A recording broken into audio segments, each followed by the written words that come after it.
नमस्कार, news point में आपका स्वागत है। मैं हूं राजीव और हमारे साथ जुड़े हुए हैं अमलेंदु उपाध्याय। अमलेंदु जी, आपका भी स्वागत है।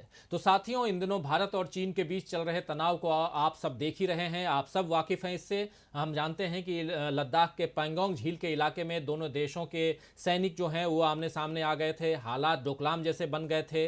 और बीते दिनों हमने देखा कि भारत और चीन की सेनाओं ने सीमा पर गतिरोध के शांतिपूर्ण समाधान के अपने संकल्प को दोहराते हुए पूर्वी लद्दाख के कुछ गश्त बिंदुओं से सांकेतिक वापसी के तौर पर अपने सैनिकों को वापस बुला लिया है। हालांकि तनाव अभी खत्म नहीं हुआ है और इसी बीच चीनी सैनिकों के देश की सीमा के भीतर तक घुस आने की खबरें आईं तो इस पर विपक्ष ने सरकार से वास्तुस्थिति बताने की मांग की, लेकिन सरकार कोई जवाब नहीं देना चाह रही है। राजनाथ सिंह ट्विटर पर राहुल गांधी के शायराना तंज का जवाब देते हैं और वो भी शायर के गलत नाम के साथ, लेकिन ये नहीं बताते हैं कि सीमा पर हालात कैसे हैं। अमित शाह अमेरिका और इजराइल के जैसे भारत को मजबूत बताते हैं, लेकिन ये नहीं बताते हैं कि सीमा की हकीकत क्या है। और कुछ मीडिया चैनल सरकार के प्रवक्ता की तरह विपक्ष पर हमलावर होते हैं कि इस वक्त सरकार से सवाल नहीं करने चाहिए। लेकिन राहुल गांधी ने आज फिर ट्वीट किया कि लद्दाख में चीनी हमारे क्षेत्र में दाखिल हो गए। इस बीच प्रधानमंत्री पूरी तरह खामोश हैं और कहीं नजर नहीं आ रहे। उनके इस ट्वीट पर केंद्रीय मंत्री रविशंकर प्रसाद ने जवाब दिया कि राहुल गांधी को पता होना चाहिए कि चीन जैसे अंतर्राष्ट्रीय मामलों पर भी ट्विटर पर सवाल नहीं पूछे जाने चाहिए, लेकिन वो वही इंसान हैं जिन्होंने बालाकोट हवाई हमले और 2016 के उरी हमले के बाद सबूत मांगे थे। इससे पहले लद्दाख से भाजपा के सांसद जामयांग त्सेरिंग नामग्याल ने भी राहुल गांधी को जवाब देते हुए ट्वीट किया कि हां, चीन ने नीचे दी गई जानकारी के मुताबिक भारतीय क्षेत्र पर कब्जा किया है। इसके बाद उन्होंने उन इलाकों की जानकारी दी जिन पर उनके दावे के मुताबिक कांग्रेस के शासनकाल में कब्जा किया गया। तो अमलेंदु जी, केंद्र सरकार वास्तविक हालात पर बात करने या जवाब देने की जगह पुरानी बातों को याद दिलाने में लगी रहती है या फिर विपक्ष को ही कटघरे में खड़ा करने की कोशिश करती है? क्या इस तरह सीमा पर बन रही गंभीर स्थितियों का हल निकलेगा? आखिर प्रधानमंत्री मोदी खुद सामने आकर सारी बात स्पष्ट यानी कि साफ क्यों नहीं करते हैं? क्या लगता है आपको? देखिए राजीव जी, ये सरकार जो है असल में मुझे लगता है कि हर मोर्चे पर जिस तरीके से फेल हो रही है और ख़ासतौर से विदेश नीति के मोर्चे पर फेल हो रही है, उसमें इस सरकार से अब किसी जवाब की अपेक्षा जो है नहीं की जानी चाहिए। हालांकि राहुल गांधी जिस तरीके से सवाल उठा रहे हैं, मुझे लगता है कि वो एक सजग भारतीय नागरिक की तरीके से आवाज़ उठा रहे हैं और इस सरकार को बाध्य कर रहे हैं कि वो किसी भी तरीके से जनता के सवालों को जवाब दे। लेकिन मुझे नहीं लगता कि ये सरकार जो है इन सवालों के जवाब देगी, चूँकि ये सरकार जिस तरीके से देखिए कार्य कर रही है और पिछले 6 साल में जिस तरीके से इन्होंने काम किया है, वो सारे जो है वो सिर्फ चुनाव को ध्यान में रख के ये काम करते हैं। इनके लिए देश हित जो है मुझे लगता है ये कोई मसला है ही नहीं। इन्हें सिर्फ चुनाव जीतने हैं और चुनाव जीतने के लिए ये कुछ भी कर सकते हैं।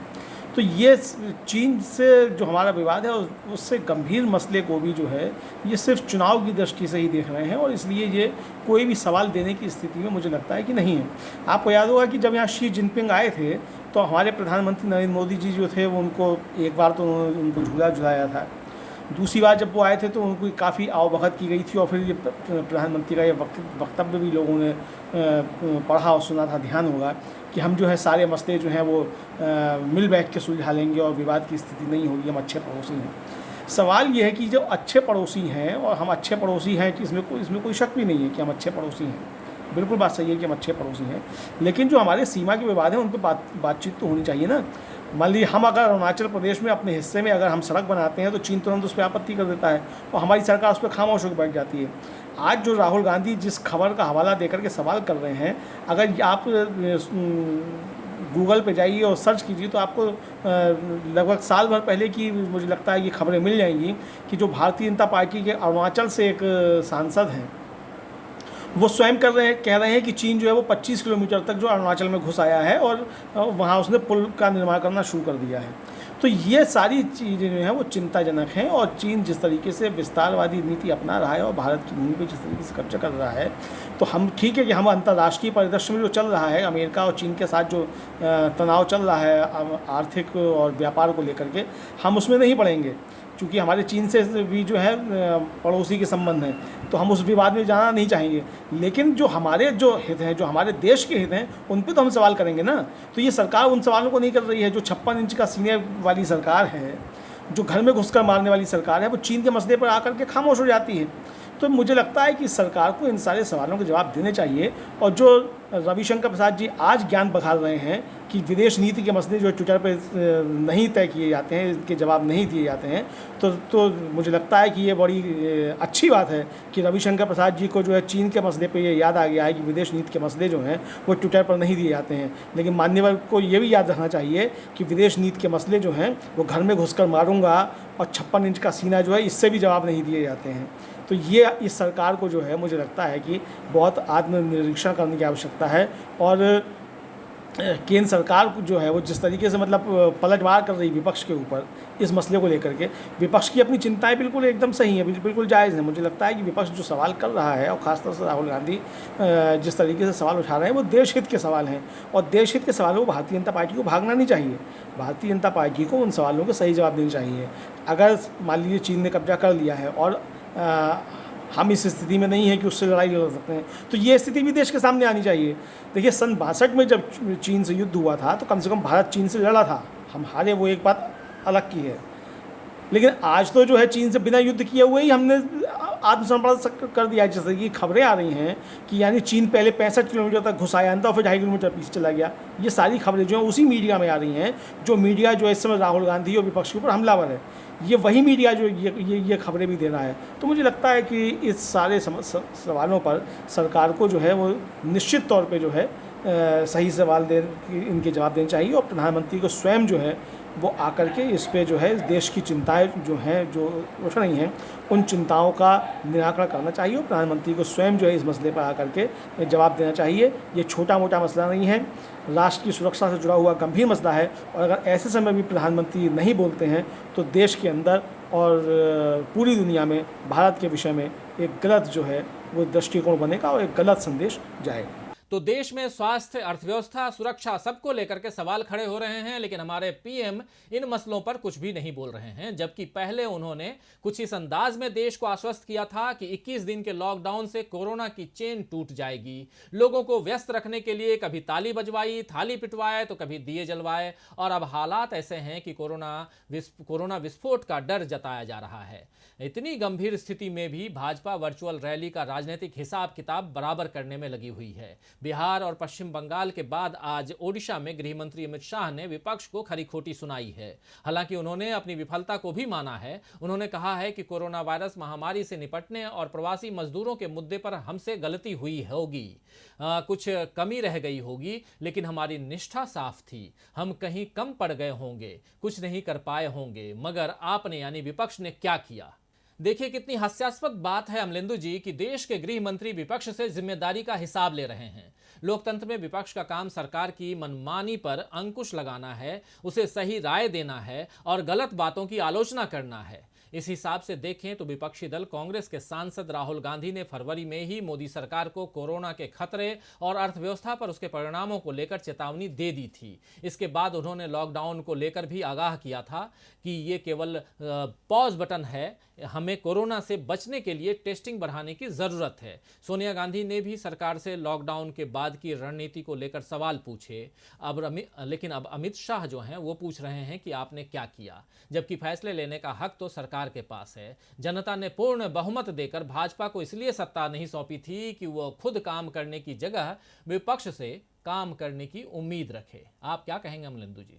देखिए इसमें मुझे लगता है कि पहले तो जो है भारतीय जनता पार्टी के अंदर से जो है अमित शाह जी के ऊपर सवाल उठने चाहिए कि अमित शाह जी की इस पार्टी के अंदर हैसियत क्या है। भाई वो केंद्रीय गृह मंत्री हैं तो वो सरकार के अंदर उनकी स्थिति है, पार्टी के अंदर, पार्टी के संगठन के अंदर उनकी स्थिति क्या है। सवाल ये है कि जेपी नड्डा जो हैं वो स्वयं जो वर्चुअल रैली क्यों नहीं करते, अमित शाह जी क्यों इस वर्चुअल रैली की शुरुआत करते हैं। और सरकार पर ये सवाल उठने चाहिए कि जो हमारा गृह मंत्री जो आज वर्चुअल रैली कर रहा है चुनाव के दृष्टिकोण को दृष्टिगत रखते हुए, वो गृह मंत्री हमारा जो है 70 दिन लॉकडाउन के निकल चुके, वो एक भी दिन भी जो प्रेस कॉन्फ्रेंस करने के लिए सामने क्यों नहीं आया। और कोरोना जिस तरीके से इसके केसेस लगातार बढ़ रहे हैं तो आंतरिक सुरक्षा का मसला भी जो है और आपदा के समय में जो है गृह मंत्री को जिस मोर्चे पर तैनात होना चाहिए था वो गृह मंत्री की निश्चित तौर पर पूर्ण रूप से विफलता है। और इस विफलता को गृहमंत्री को स्वीकार करना चाहिए। और अमित शाह जी ईमानदार व्यक्ति हैं, वो स्वीकार कर भी लेंगे। मुझे लगता है कि अगर उनसे सवाल किया जाए कि आप जो है असफल रहे हैं एक गृहमंत्री के तौर पे, तो इसको वो स्वीकार करेंगे। और ये सवाल जो भारतीय जनता पार्टी के अंदर से भी उठने चाहिए, क्योंकि एक तो देखिए भारतीय जनता पार्टी की जो अंदर की अंदरूनी राजनीति है उसमें मोदी जी और अमित शाह ने मिलकर के पूरी पार्टी को जो एक किनारे लगा दिया है। आज जो है वो पार्टी के अंदर कोई भी इस स्थिति में नहीं है कि वो अमित शाह या मोदी जी ऊपर जो है कोई सवाल उठा सके। तो ये स्थिति मुझे लगता है भारतीय जनता पार्टी के लिए ज़्यादा चिंताजनक है। अब जहाँ तक सवाल ये है कि अमित शाह जी जो है वो विपक्ष से सवाल कर रहे हैं, तो ये तो बहुत हास्यास्पद स्थिति है और इस पर हंसने के अलावा कुछ नहीं किया जा सकता। अगर अमित शाह जी को इतनी चिंता है विपक्ष काम नहीं कर रहा है, तो फिर विपक्ष को सत्ता सौंप दें अमित शाह जी।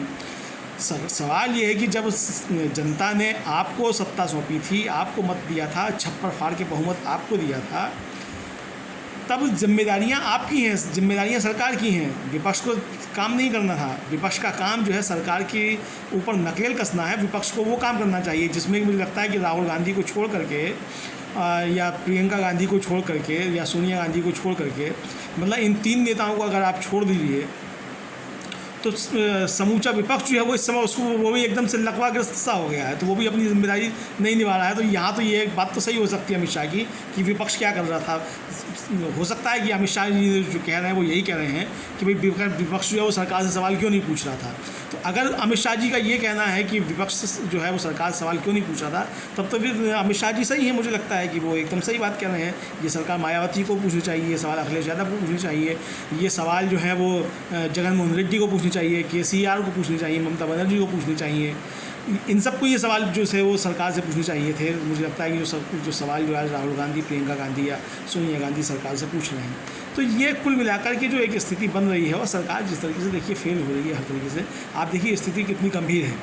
मतलब राजनीति से परे हट के सोचना चाहिए, एक आम भारतीय नागरिक की हैसियत से सोचना चाहिए कि दिल्ली के मुख्यमंत्री जो हैं जब उनका भी कोरोना टेस्ट होने की नौबत आ रही है, और अभी थोड़ी देर पहले खबर आ रही थी कि डीएमके के एक विधायक जो हैं उनकी कोरोना से मृत्यु हो गई है, यानी जनप्रतिनिधियों की मृत्यु जो है वो शुरू हो गई है। हमारे पुलिस के जवान जो पहले मर चुके हैं, कई डॉक्टर्स हमारे मर चुके हैं, और भारत उन देशों में शामिल हो गया है जहाँ सबसे ज़्यादा जो है वो कोरोना वॉरियर्स जो है वो कोरोना से पीड़ित हुए हैं।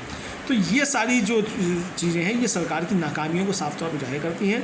सरकार को अपनी जिम्मेदारी को कबूल करना चाहिए निश्चित तौर पे, और जिस तरीके से सरकार ने काम किया है वो मुझे लगता है कि वो हर मोर्चे पर विफल रही है।